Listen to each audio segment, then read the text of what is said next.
Innal hamdalillah nahmaduhu wa nasta'inuhu wa nastaghfiruh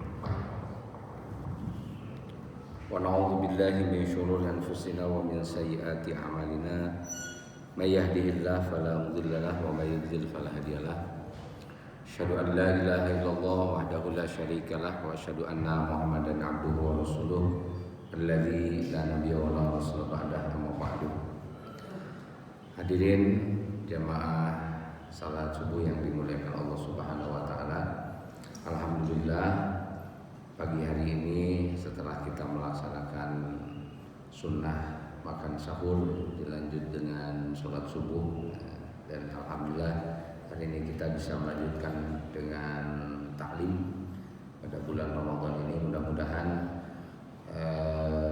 ibadah pada bulan Ramadan kita pada tahun ini menjadi lebih bermakna, lebih berat timbangan amalnya di hadapan Allah Subhanahu wa taala, dan yang lebih penting menjadi wasilah datangnya rahmat dan maghfirah Allah Subhanahu wa taala.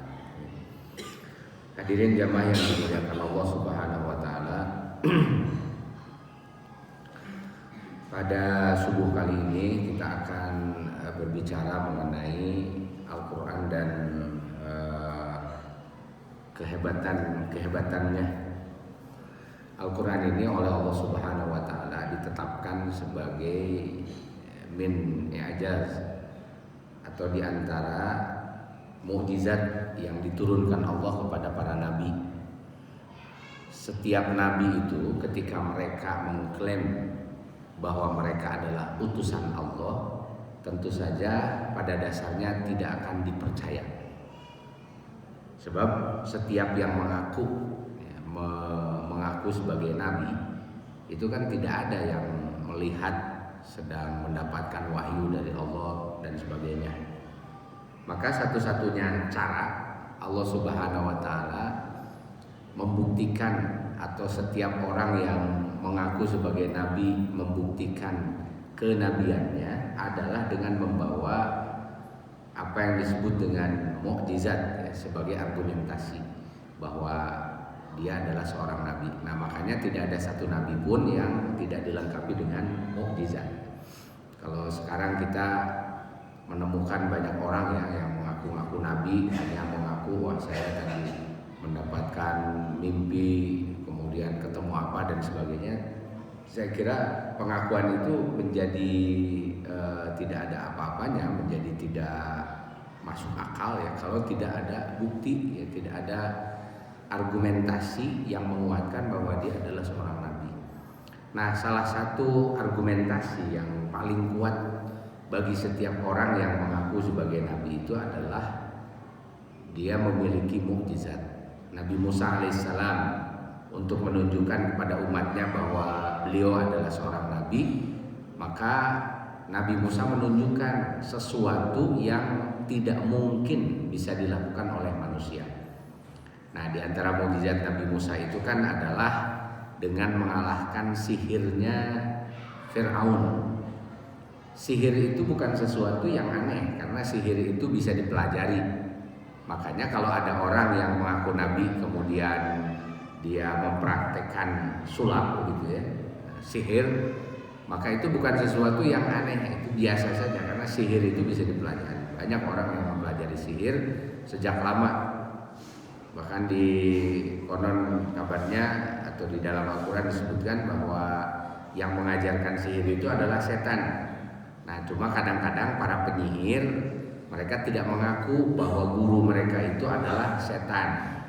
Mereka sering mengklaim bahwa sihir mereka itu adalah ajarannya Nabi Sulaiman. Makanya ditegaskan di dalam Al-Quran, wa ma kafara Sulaimanu walakinna syayatina kafaru yu'allimuna an-nasa sihra. Ini sampai sekarang ya, apalagi yang di kalangan orang Islam tuh, penyihir-penyihir itu selalu menyebut bahwa ilmu mereka itu adalah ilmunya Nabi Sulaiman. Ini berasal dari Nabi Sulaiman. Makanya Allah menegaskan wa ma kafara Sulaiman. Nabi Sulaiman itu enggak pernah kafir. Walakinna syayatina kafaru, yang kafir itu setan. Dan mereka setan ini yu'allimunan nasa sihra, mengajarkan sihir kepada manusia. Dan karena setan itu bergenerasi, maka sihir itu juga dari generasi ke generasi selalu ada. Makanya kita sampai sekarang walaupun zaman sudah semakin modern, tetapi yang namanya sihir itu nggak pernah berhenti. Dan bahkan kadang-kadang sihir ini entah bagaimana ya, itu sering atau mudah dipublikasi. Nah ini dalam sekarang ini sedang viral itu apa, pengobatan pakai apa itu ya, Hidadaya. Itu kelihatan betul tuh sihirnya itu kan. Nah, itu, padahal yang model-model begitu itu tidak aneh. Maksudnya tidak aneh itu dalam di dunia ini sejak lama. Itu yang namanya sihir itu sudah merupakan sunatullah ya, sudah selalu ada ajaran-ajaran dari setan semacam itu. Cuma memang mungkin karena ilmunya hanya segelintir orang yang mengetahui, itu dianggap sebagai sesuatu yang aneh. Padahal sebenarnya tidak aneh sama sekali gitu ya, karena di dalam ilmu-ilmu yang lain pun seseorang yang ahli dalam satu bidang ilmu dan yang lainnya tidak mengetahuinya, itu pasti yang ahli itu dianggap aneh karena dia kok bisa begitu. Misalnya ada orang yang bisa menerbangkan pesawat terbang, kan sebetulnya itu tidak banyak orang yang bisa gitu ya. Tapi ada yang bisa, mestinya ya aneh kan gitu. Nah, cuma kadang-kadang terhadap sihir ini kok dianggap sebagai sesuatu yang khawarik lil adah, sesuatu yang luar biasa. Padahal sebetulnya biasa saja. Itu sihir itu adalah salah satu ilmu yang diajarkan oleh setan. Yu'allimuna nasas sihra.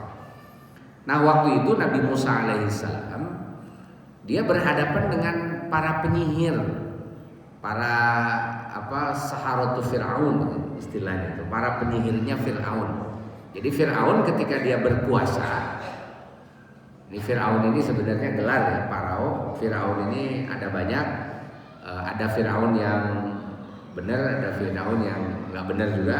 Nah ini adalah Fir'aun yang kufur, itu adalah Fir'aun yang ada pada masanya Nabi Musa alaihissalam.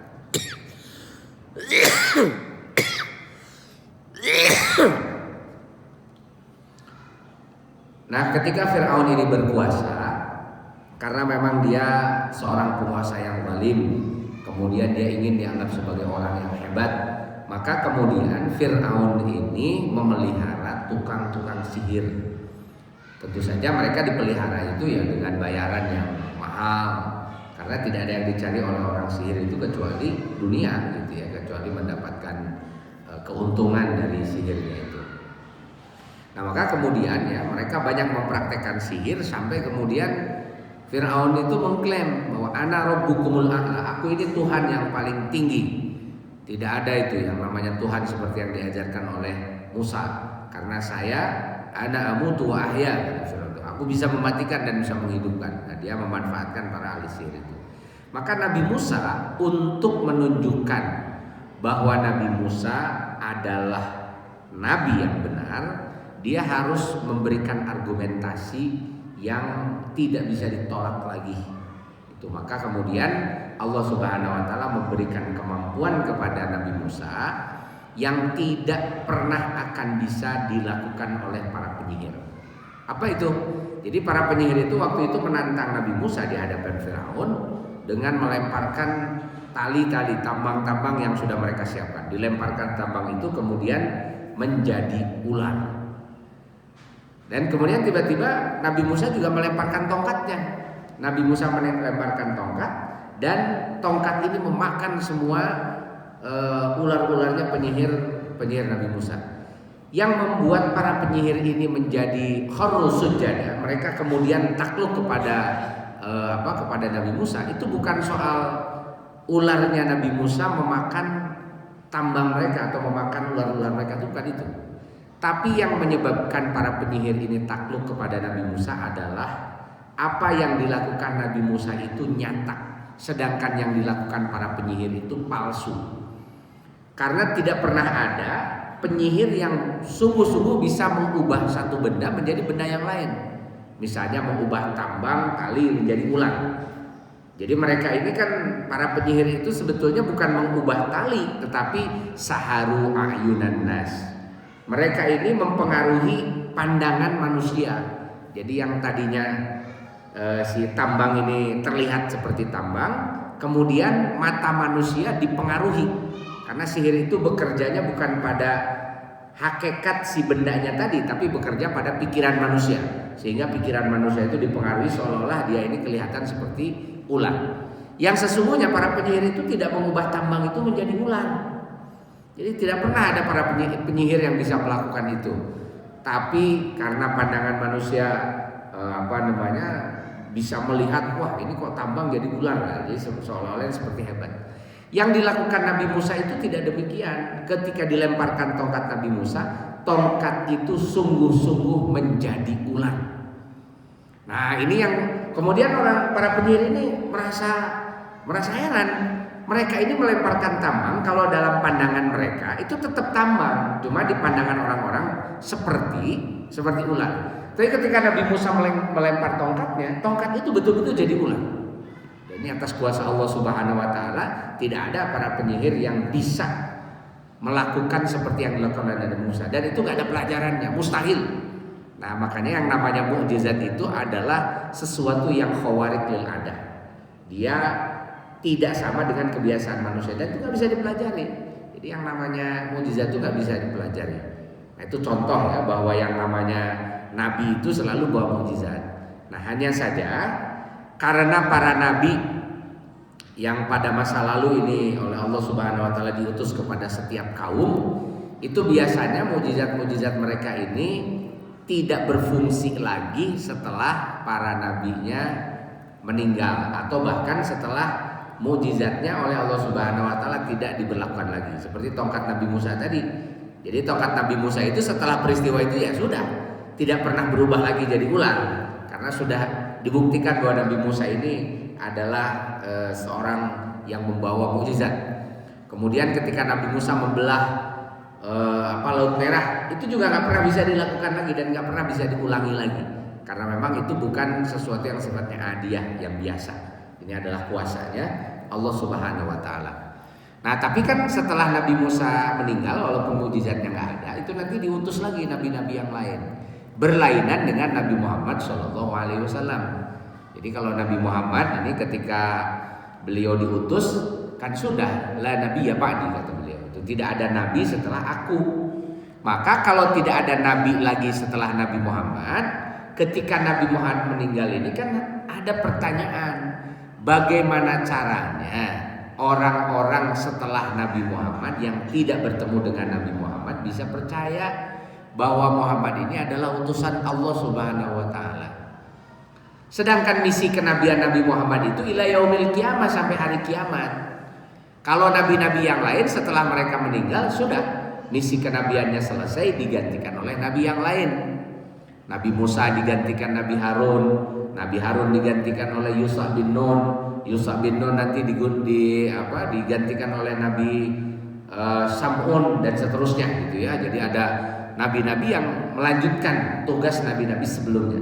Tetapi Nabi Muhammad ini tidak ada yang melanjutkan tugasnya, selesai khatamun nabiyyin, beliau adalah nabi yang penutup. Nah, oleh sebab itu Allah Subhanahu wa taala karena Nabi Muhammad sudah selesai tugasnya, ternyata Allah Subhanahu wa taala memberikan keistimewaan kepada umatnya Nabi Muhammad, yaitu tidak dihapuskannya mukjizat Nabi Muhammad ketika Nabi Muhammad meninggal. Jadi ketika Nabi Muhammad wafat, mukjizatnya tidak lantas hilang, kecuali mukjizat yang oleh Allah Subhanahu wa taala dilekatkan kepada tubuhnya Nabi Muhammad. Misalnya seperti kemampuan Nabi Muhammad membelah bulan, kemudian dari tangannya keluar air yang tadinya hanya satu tetes itu menjadi sangat banyak dan seterusnya. Itu mukjizat-mukjizat yang melekat pada Nabi Muhammad, karena Nabi Muhammad sudah nggak ada, oleh Allah Subhanahu wa taala tidak dilanjutkan. Tapi ada satu mukjizat yang tetap dipertahankan oleh Allah Subhanahu wa taala, yaitu wahyu yang diturunkan kepada Nabi Muhammad, yaitu Al-Quran ya, yang kita baca hari ini. Kepada nabi-nabi sebelumnya, wahyu itu diturunkan juga kepada Nabi Musa, kepada Nabi Isa, kepada Nabi Daud. Nabi Daud ini kan diturunkan wa ataina Dawuda zabura. Nah, kepada Nabi Daud itu diturunkan kitab Zabur, kepada Nabi Musa diturunkan Taurat, kepada Nabi Isa diturunkan Injil, tapi tidak ada satupun di antara kitab-kitab para nabi sebelumnya itu yang oleh Allah Subhanahu wa taala diabadikan. Jadi makanya kalau sekarang Zabur itu terkenalnya sekarang namanya Mazmur ya. Itu sering dibaca oleh orang-orang Yahudi, dikidungkan. Hanya ada istilahnya itu kidung Mazmur. Di orang-orang Nasrani juga sebagian itu mereka sering membaca kidung Mazmur. Ada dalam perjanjian lama itu ada satu bab Mazmur ya isinya itu. Kemudian Taurat, kemudian Injil juga diturunkan kepada Nabi Musa setelah Nabi Musa tidak ada, Nabi Isa tidak ada, Nabi Daudnya tidak ada. Allah tidak menjamin bahwa kitab-kitab itu masih terpelihara. Jadi makanya kalau sekarang kita menemukan kitab-kitab tersebut banyak versi, bahkan versinya ada yang berbedanya cukup signifikan, bahkan ada yang menolak satu versi menggunakan yang lain dan seterusnya, itu bisa dimaklumi karena memang oleh Allah Subhanahu wa taala tidak dijadikan sebagai sesuatu yang abadi. Yang oleh Allah Subhanahu wa taala dijamin sebagai wahyu yang abadi sampai hari kiamat itu justru adalah Al-Qur'an. Allah mengatakan inna nahnu nazzalna dzikra wa inna lahu lahafizun. Sungguh kami yang telah menurunkan al-dzikra. Al-dzikra ini adalah Al-Qur'an. Wa inna lahu lahafizun, dan kami yang akan menjaganya sampai hari kiamat. Nah, makanya nanti Nabi Muhammad SAW diberi keistimewaan, beliau diberi wahyu yang abadi, yaitu Al-Qur'an. Nah, jadi Al-Qur'an ini pada masa Nabi saja itu sudah jadi mukjizat. Itu kalau Abu Jahal ini sesungguhnya dia sudah tertarik ya untuk mengikuti ajarannya Nabi Muhammad, tapi karena terhalang dia sebagai pemimpin orang-orang Quraisy, dia merasa malu untuk mengikuti Muhammad. Akhirnya dia tidak mau, pada pernah didoakan oleh Nabi, Allahumma a'izzil Islam bi Umar bin Al-Khattab au Amr bin Hisham. Jadi Nabi itu pernah mendoakan, ya Allah, mudah-mudahan Islam ini bisa dikuatkan oleh siapa? Satu oleh Umar bin Khattab atau oleh Amr bin Hisham. Tapi oleh Allah hanya dikabulkan Umar bin Khattab saja yang masuk Islam. Sedangkan Amr bin Hisham, itu nama asli dari Abu Jahal, ternyata oleh Allah tidak diberi hidayah. Tapi Amr bin Hisham ini atau Abu Jahal ini dia punya kebiasaan. Jadi kalau Nabi sudah mengajarkan Quran itu dia selalu mengintip, yastami'unal qaul. Jadi dia selalu ingin mendengarkan apa sih yang diomongkan oleh Muhammad, dan dia tertarik dengan Al-Qur'an itu. Karena memang salah satu di antara kemukjizatan Al-Qur'an yang tidak ada bandingnya itu adalah nazmul Qur'an, yaitu susunan dan gaya bahasanya Al-Qur'an. Ini menarik sekali pada masa itu ya. Nanti pada masa sekarang ini kita akan menemukan juga mukjizat yang lain yang juga jumlahnya cukup banyak. Salah satu kemukjizatan dari Al-Qur'an ini adalah susunannya. Dia ini memiliki an-nazmul badi, susunan yang badi ini yang baru, tidak pernah ada contoh pada sebelumnya dan juga tidak pernah bisa ditiru. Jadi Al-Qur'an ini oleh Allah dibuat susunannya itu. Kalau Allah menurunkan Al-Qur'an, dia si maknanya dalam sekali, bisa menghimpun makna yang sangat luas, tetapi dengan ungkapan yang sangat luar biasa. Jadi dari segi nazam ini dari segi susunannya, kalau para ahli sastra, para ahli bahasa mempelajari bahasa dan sastranya Al-Qur'an, itu sangat luar biasa. Quran itu bisa mengungkapkan sesuatu yang hebat, yang dalam, tapi hanya dengan 1-2 kalimat, hanya dengan ungkapan yang sederhana saja gitu. Nah itu misalnya Al-Quran ingin mengungkapkan tentang bagaimana Allah Subhanahu wa taala itu, maka kemudian dibuatlah satu ungkapan, alhamdulillahi rabbil alamin. Kenapa Allah mengatakan alhamdulillahi rabbil alamin? segala puji bagi Allah Rabb semesta alam. Itu sesungguhnya ayat ini sedang menjelaskan Allah itu siapa, kan gitu. Cuma dengan bahasa yang sangat ringkas, ringan, tapi itu dalam. Kalau kita mau mendalami, tentu pendalamannya sangat panjang. Makanya kenapa Al-Fatihah itu disebut, kalau kita membaca Al-Fatihah itu isinya Quran itu semuanya teringkas di dalam surah Al-Fatihah itu. Baru ketika Al-Fatihah menyebutkan Alhamdulillahirabbil alamin saja, kita tahu apa yang ingin dijelaskan di dalam Al-Quran. Apa sebetulnya yang dijelaskan dalam Al-Quran? Yaitu sifat-sifat sempurnanya Allah Subhanahu wa taala. Semuanya nanti dijelaskan dalam berbagai ayat setelah surat Al-Fatihah. Tapi di Al-Fatihah cukup disebutkan Alhamdulillahi Rabbil Alamin. Allah itu siapa?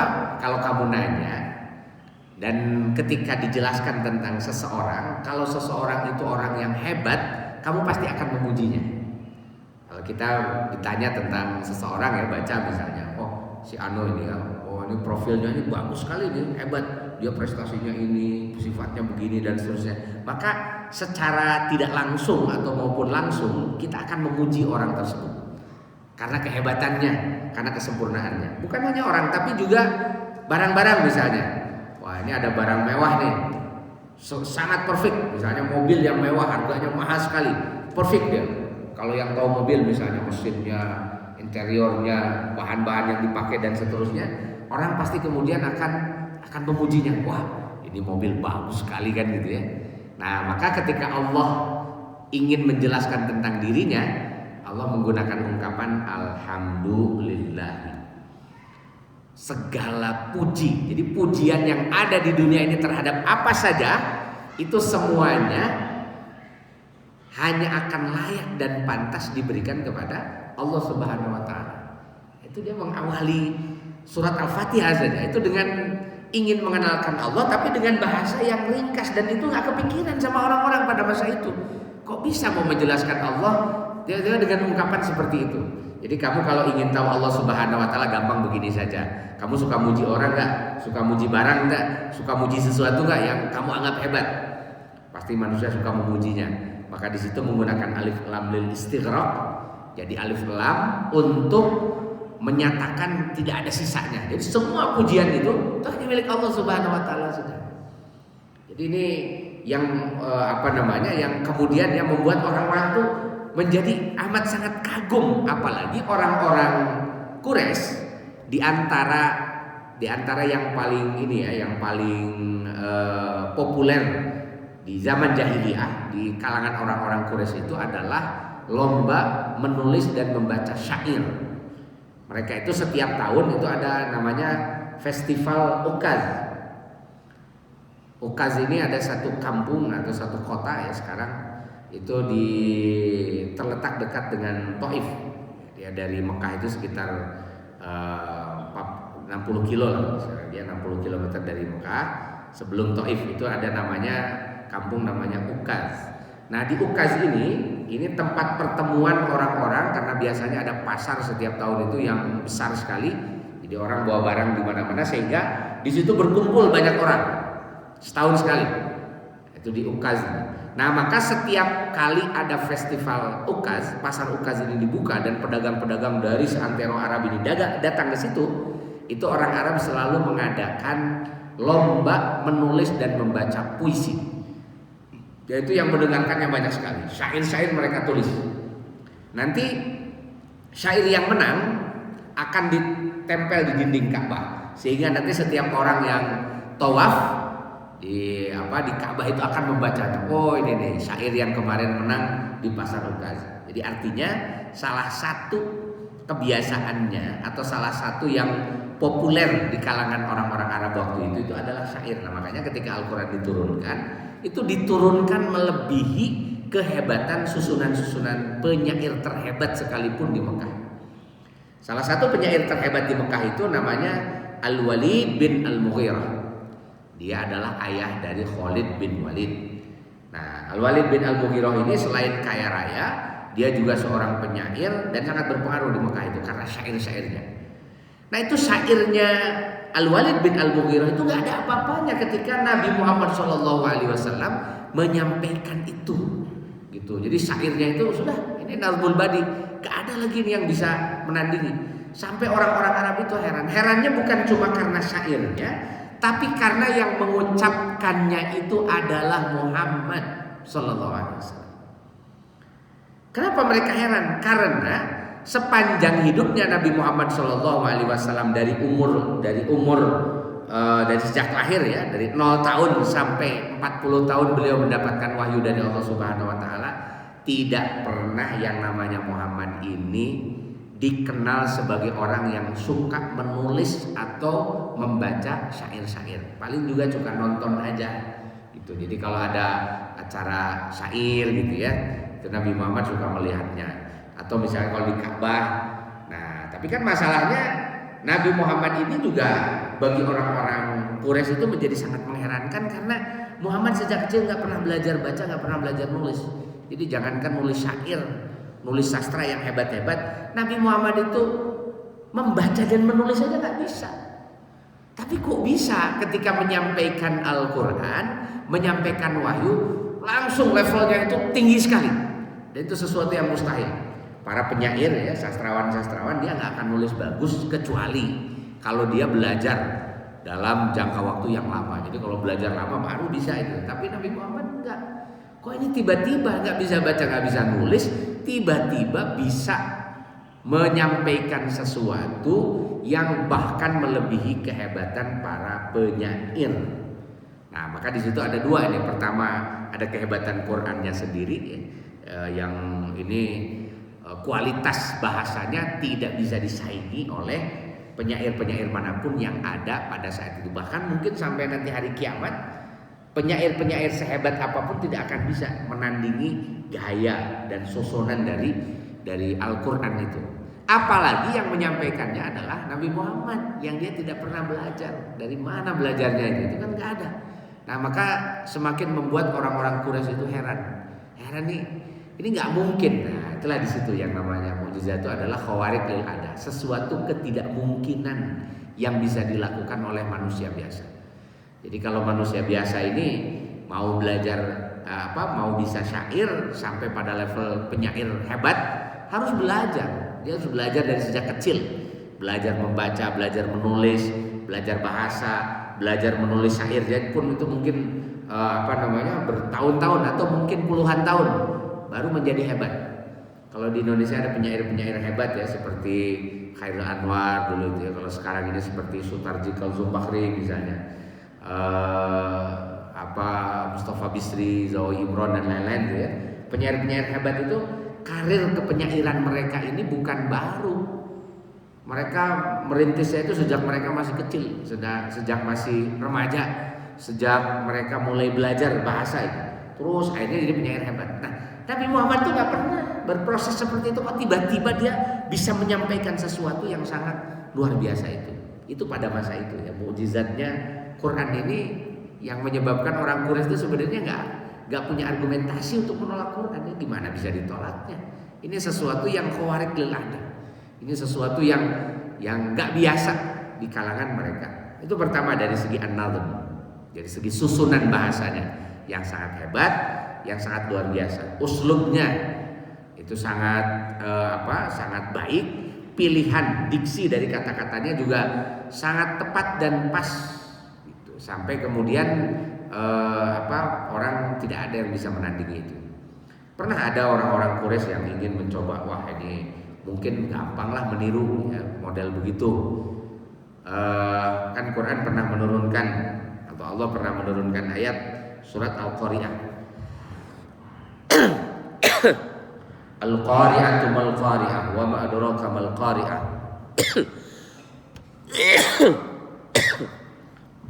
Yauma yakunun nasu kal farashil mabsus dan seterusnya. Itu kemudian ada orang-orang Quraisy yang iseng. Kalau begini mah kita juga bisa. Ini ada si sana namanya Musailamah. Musailamah orang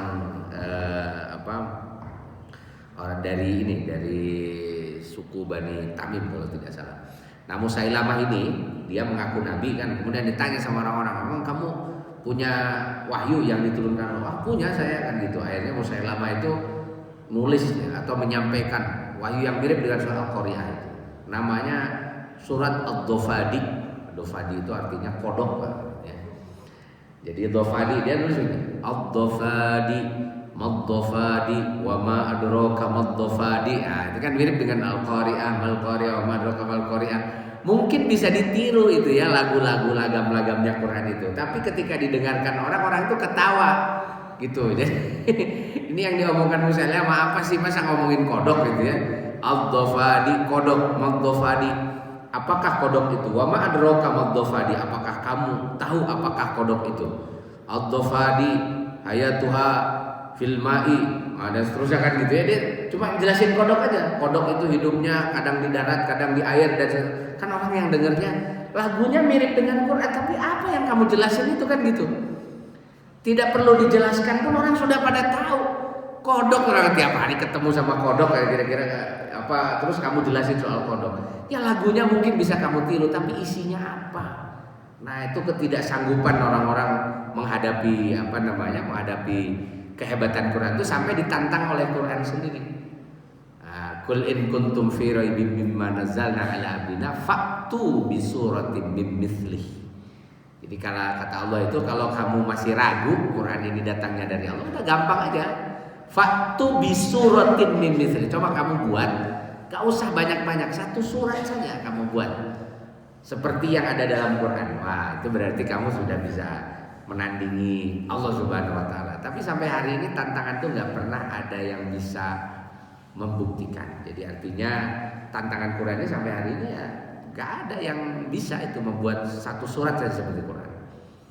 Atau bahkan kata Allah Subhanahu wa taala, "Qul la in ijtama'atil insu wal jinnu ala ayyatu bimithli hadzal Qur'an la ya'tuna bimithlihi walau kana ba'dhuhum li ba'din dhahira." Kalau penasaran jangan seorang-seorang deh. Semua manusia suruh berkumpul. Kalau nggak cukup dengan manusia, panggil itu jin-jin yang suka biasa kamu mintai tolong. Itu kan lo sihir itu kan biasa minta tolong sama jin. Nah, siapa tahu penyihir-penyihir itu bisa dapat wangsit gitu ya dari jin itu untuk menuliskan sesuatu yang mirip dengan Quran. Qul law kana la in istama'atil insu wal jinnu ala ayatu bimithli hadzal Quran. Kalau jin dan manusia ngumpul aja, mereka mau nulis seperti Quran, la ya'tuna bimithlihi. Mereka ini tidak akan bisa membuat seperti Quran. Walau kana ba'dhum li ba'din dhahira. Sekalipun satu dengan yang lain semuanya saling membantu, enggak akan ada yang bisa nulis seperti Quran itu. Nah, ini kan keistimewaan ya, yang diberikan oleh Allah Subhanahu wa taala kepada Nabi Muhammad, yang sebenarnya kalau pikiran kita terbuka, hati kita bersih dan lurus, itu enggak ada alasan untuk menolak Nabi Muhammad. Gimana bisa menolak itu? Apa yang dibawa oleh Nabi Muhammad ini sesuatu yang amat sangat hebat, luar biasa. Makanya Allah menyuruh kepada kita, kepada manusia, afala yatadabbarunal Qur'an. Kenapa kamu tidak mau mentadabburi Al-Qur'an? Am ala qulubin aqfaluha, atau hatimu itu sudah kamu kunci, sudah digembok sampai nggak bisa atau tidak mau sama sekali mentadabburi Al-Qur'an. Nah, ini tadabbur itu ya agak berbeda dengan agak berbeda dengan yang namanya tafsir. Kalau tafsir Al-Qur'an itu satu ilmu yang hanya bisa dilakukan oleh orang-orang dengan keahlian khusus. Misalnya kalau orang mau memahami atau mendalami tafsir Al-Qur'an, maka dia harus bisa membaca Al-Qur'an, harus bisa berbahasa Arab. Jadi bahasa Arab dengan segala ilmu turunannya. Istilahnya zaman dulu itu 12 fan ilmu bahasa Arab. Dari mulai nahwu, soroh, bayan, badi, ma'ani, arud, qawafi, ma'ajim dan seterusnya kan gitu. Itu ada 12 fan ilmu bahasa Arab yang harus dikuasai. Kemudian dia harus hafal semua yang ada dalam Quran itu. Kemudian dia harus memahami kaidah-kaidah di dalam ulum syar'iyah. Harus tahu ulumul Quran, harus tahu ulumul hadis, tahu hadis-hadis yang berkaitan dengan Quran itu, tahu ilmu fikih dan seterusnya. Wah, ini ilmunya sangat banyak sekali, dan itu tentu tidak bisa dikerjakan oleh awam. Nah, tetapi ada perintah dalam Al-Quran kepada semua orang, tidak hanya orang-orang yang nanti levelnya itu ulama sehingga dia bisa memahami Al-Quran dan menuliskan tafsirnya. Nah, yang diperintahkan oleh Allah untuk semua orang itu namanya tadabbur. Liyadabbaru ayatihi, supaya orang-orang ini mentadabburi ayat-ayatnya. Itu perintahnya bukan hanya kepada orang tertentu, tapi kepada semua orang. Semua orang ini diperintahkan oleh Allah untuk mentadabburi isi Al-Quran itu. Nah, yang namanya tadabbur terhadap Al-Quran itu memang tidak diperlukan satu keahlian khusus, tapi yang diperlukan itu adalah kemauan dan keinginan kita untuk mentadabburi Al-Quran. Bagaimana caranya? Caranya itu adalah kita membaca apa yang sudah ditulis oleh para ulama tentang Al-Quran. Misalnya para ulama sudah nulis tafsirnya, kita kan tinggal baca.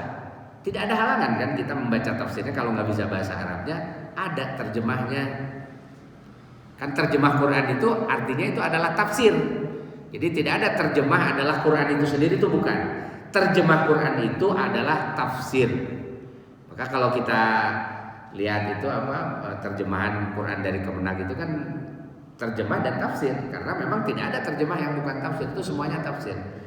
Dan yang menerjemahkan Al-Quran itu kan dia harus menguasai bahasa Al-Quran dengan baik, dia harus menguasai ilmu-ilmu tafsir dan sebagainya sehingga menerjemahkannya tidak keliru. Nah, itulah yang disebut dengan tarjamah ya, tafsiriyah. Nah, sehingga kalau kita ingin memahami Al-Quran kan kita bisa baca terjemahnya. Oh, ini maksudnya ini.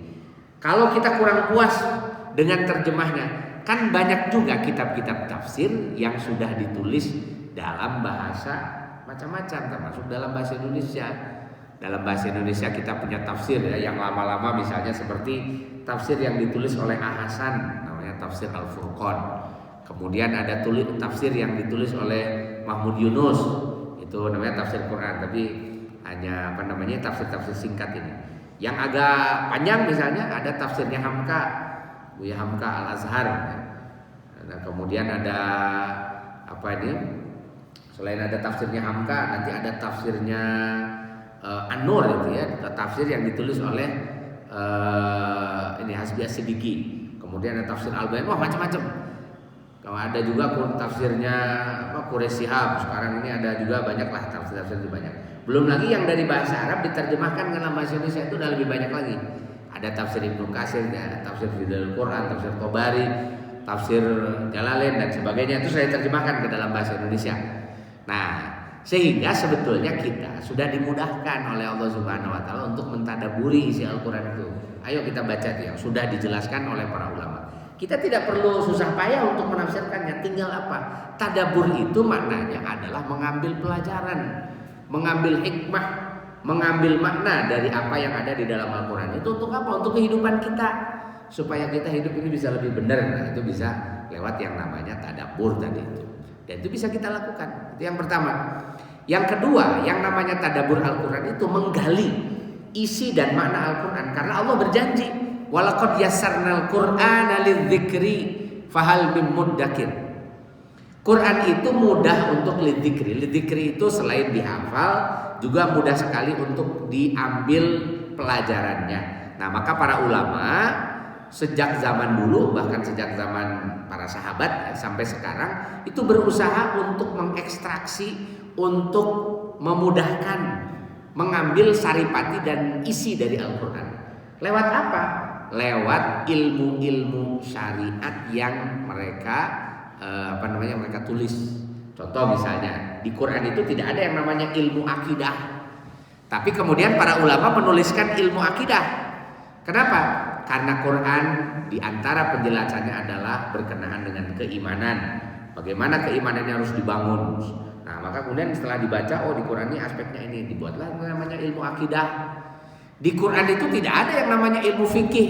Kita tidak akan ketemu dengan yang namanya hukum wajib, sunnah, haram, makruh, mubah. Gak ada itu. Tapi secara implisit ya, di Quran ini ada penjelasan tentang itu. Cuma kalau dibaca begitu saja tidak akan difahami. Maka kemudian para ulama memudahkan, dibuatlah ilmu namanya ilmu fiqhi. Untuk apa? Untuk mengetahui apa amal-amal yang bisa kita lakukan secara praktis yang diambil dari Al-Quran. Dilengkapi nanti dengan sunnahnya Nabi Muhammad SAW. Dibuatlah itu namanya ilmu fikih, sehingga kita bisa sholat Sholat itu kita tidak langsung belajarnya dari Quran, tidak langsung belajarnya kita dari hadis, tapi belajarnya dari para ulama yang telah merumuskan namanya ilmu fikih.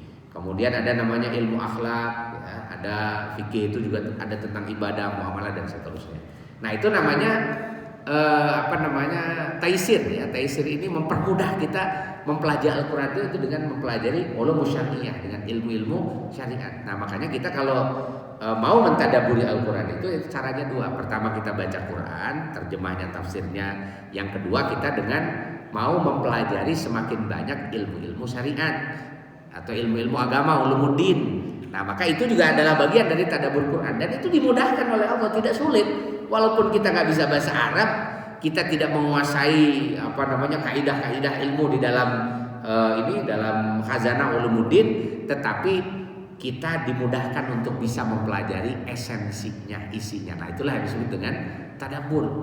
Ini juga sesuatu yang amat luar biasa sebetulnya dari Quran itu, karena sepeninggalnya Nabi Muhammad SAW, walau beliau tidak menjelaskan secara langsung kepada kita, tetapi Al-Quran bisa difahami dengan baik, sudah lintas zaman. Dan yang lebih hebat lagi, bukan cuma lintas zaman, lintas kebudayaan, lintas benua, lintas tempat, lintas waktu.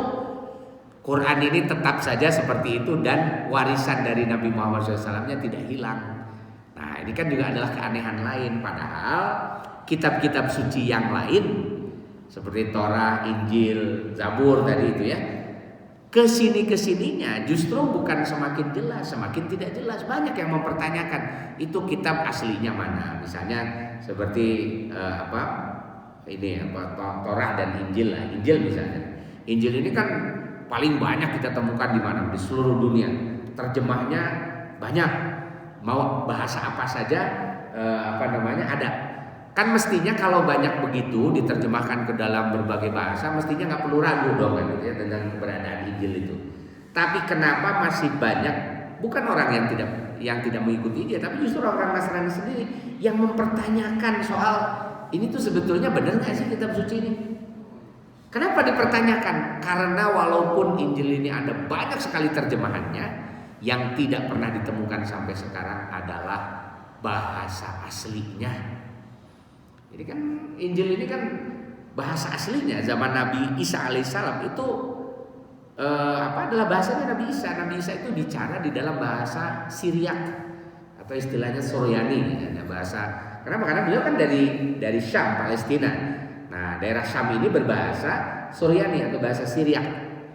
Sampai hari ini tidak pernah ditemukan Injil dalam bahasa Syriak yang asli itu. Karena Injil ketika pertama kali ditemukan itu lebih kurang 150 tahun setelah Nabi Isa nggak ada. Kemudian ada satu lagi 200 tahun dalam bahasa apa? Yang pertama dalam bahasa Yunani, yang satu lagi dalam bahasa Hebrew atau dalam bahasa Ibrani. Nabi Musa atau Nabi Isa tidak pernah bicara dalam bahasa Yunani, walaupun antara Palestina dengan Yunani itu kan berdekatan aja. Orang-orang Palestina itu kalau diusut di urut-urut aslinya itu kan aslinya ya orang Siprus, itu Yunani itu. Kemudian orang-orang ini orang-orang Hebrew atau Yahudi itu juga Nabi Isa tidak bicara dalam bahasa Hebrew, sehingga tidak ada itu yang namanya Injil asli itu dalam bahasa Ibrani. Aslinya ya bahasa Syriak, tapi nggak pernah ditemukan. Sehingga kalau yang ditemukannya itu adalah terjemahan, banyak orang yang meragukan apakah terjemahan itu pas atau tidak, karena yang disebut dengan penerjemahan itu bukan pemindahan bahasa asli ke dalam bahasa tujuan, tidak. Itu hanya penafsiran saja, pemahaman.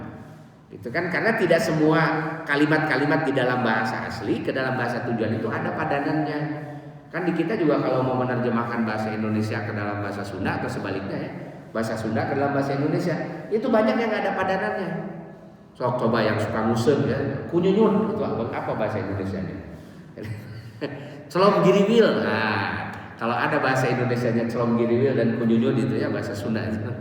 Nah, itu hebat lah. Nggak ada bahasa Indonesianya. Jadi kalau mau diterjemahkan pasti ini feel-nya hilang gitu ya, feel bahasanya hilang.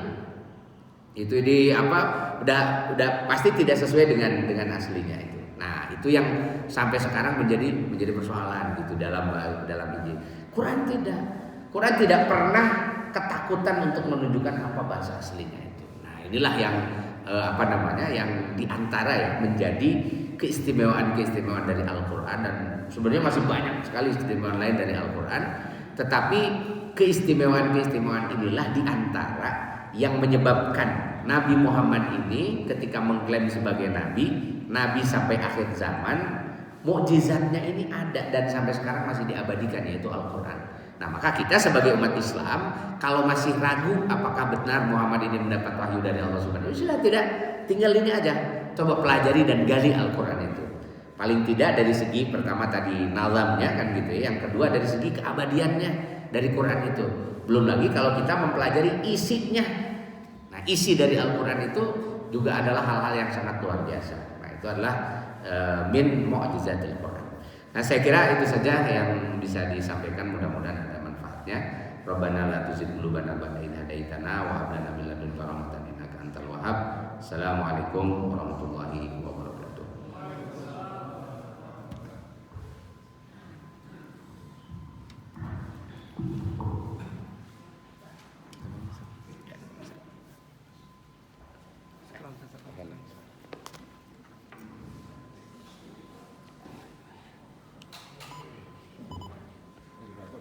Ya.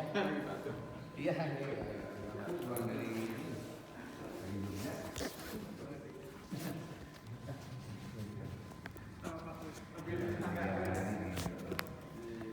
Di mana sih sebenarnya?